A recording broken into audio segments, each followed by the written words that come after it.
കഴിഞ്ഞ ദിവസം പ്രേംകുമാർ മാധ്യമങ്ങളെ കണ്ട് അദ്ദേഹത്തിനുള്ള നീരസം പരസ്യമായി തന്നെ പ്രകടിപ്പിച്ചിരുന്നു. ചലച്ചിത്ര അക്കാദമി ചെയർമാൻ സ്ഥാനത്ത് നിന്ന് മാറ്റിയതിലൊരു ഇരട്ട നീതിയുണ്ട് എന്ന കാര്യമൊക്കെ അദ്ദേഹം പറഞ്ഞിരുന്നു. സ്വാഭാവികമായിട്ടും മറു പാർട്ടികളിൽ ഉണ്ടാകുന്ന ഏതൊരു തര അസ്വാരസ്യവും തെരഞ്ഞെടുപ്പ് കാലമായതുകൊണ്ട് തങ്ങൾക്ക് അനുകൂലമാക്കാനുള്ള ശ്രമങ്ങൾ ഈ ഭാഗത്ത് നടക്കുന്നുണ്ട്. ആ വാർത്തയൊക്കെ നമ്മൾ ഇന്നലെ നൽകിയിരുന്നു. അപ്പോൾ അതുമായി ബന്ധപ്പെട്ട് ചലച്ചിത്ര അക്കാദമി മുൻ ചെയർമാൻ പ്രേംകുമാറിനെ കോൺഗ്രസിലേക്ക് എത്തിക്കാനുള്ള നീക്കം ഊർജിതമാക്കിയിട്ടുണ്ടെന്നുള്ളതാണ്. KC വേണുഗോപാൽ അടക്കമുള്ള നേതാക്കൾ ഇന്ന് പ്രേംകുമാറിനെ കണ്ടേക്കും. അതേസമയം പ്രേംകുമാറിനെ അനുനയിപ്പിക്കാനുള്ള ശ്രമത്തിലാണ് CPM. സിജോ വി ജോൺ തുടരുന്നുണ്ട്. സിജോ, അപ്പോൾ പ്രേംകുമാറിന്റെ കാര്യത്തിൽ ഒരു തീരുമാനത്തിലേക്ക് ഇതുവരെ എത്തിയിട്ടില്ല. അപ്പോൾ പ്രേംകുമാറിനെ കോൺഗ്രസിനും ആവശ്യമുണ്ട്, അതേസമയം അനുനയിപ്പിച്ചു നിർത്താൻ CPM ശ്രമിക്കുന്നുണ്ടോ? പ്രേംകുമാർ മനസ്സ് തുറന്നിട്ടുണ്ടോ?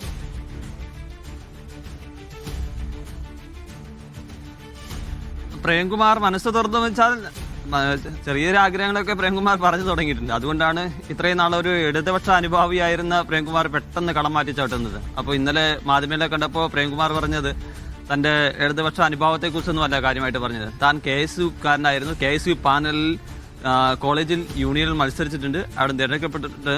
അതോടൊപ്പം തന്നെ തന്റെ ബന്ധുക്കളൊക്കെ പറയുന്നത് പോലെ കോൺഗ്രസുമായി ഒരുമിച്ച് പ്രവർത്തിച്ചതെന്നാണ്. അപ്പോൾ ഇത് പാതി മനസ്സ് പ്രേംകുമാറിന് കോൺഗ്രസിലോട്ട് എത്തിയിട്ടുണ്ടെന്നാണ് നമുക്ക് അദ്ദേഹത്തിന്റെ പ്രതികരണത്തിൽ നിന്ന് മനസ്സിലാവുന്നത്. ഇനിയിപ്പോൾ കോൺഗ്രസ് ആണ് അക്കാര്യത്തിൽ കുറച്ചും കൂടി ഒരു ഇനീഷ്യേറ്റീവ് എടുക്കേണ്ടത്.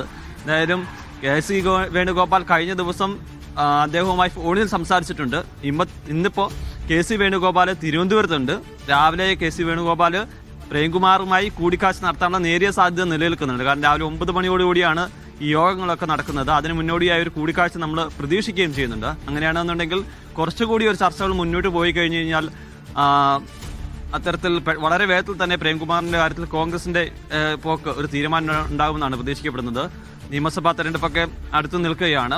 ഈ കഴക്കൂട്ടത്തൊക്കെ മണ്ഡലമൊക്കെ കേന്ദ്രീകരിച്ച് പ്രേംകുമാർ ഉണ്ടായേക്കും, UDF സ്ഥാനാർത്ഥിയായേക്കും എന്നുള്ളൊരു പ്രചരണം ശക്തമായി നിലനിൽക്കുകയും ചെയ്യുന്നുണ്ട്.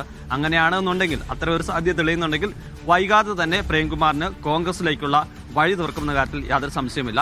എന്നാൽ പ്രേംകുമാറിനെ അങ്ങ് പിണക്കുണ്ടായെന്നുള്ള ഒരു തീരുമാനത്തിലാണ് CPM നേതൃത്വമുള്ളത്.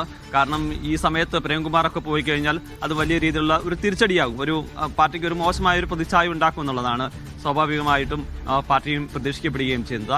അതുകൊണ്ട് അദ്ദേഹത്തെ വലിയ വാഗ്ദാനങ്ങൾ നൽകിയൊന്നുമല്ല, എങ്കിലും ഒപ്പം നിർത്താനുള്ള ശ്രമങ്ങൾ ആരംഭിക്കുകയും ചെയ്തിട്ടുണ്ട്.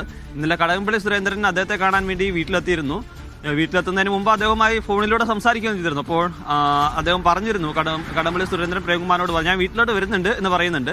അപ്പോൾ വന്നോളൂ എന്നും പറഞ്ഞില്ല, വരണ്ടെന്നും പറഞ്ഞില്ല.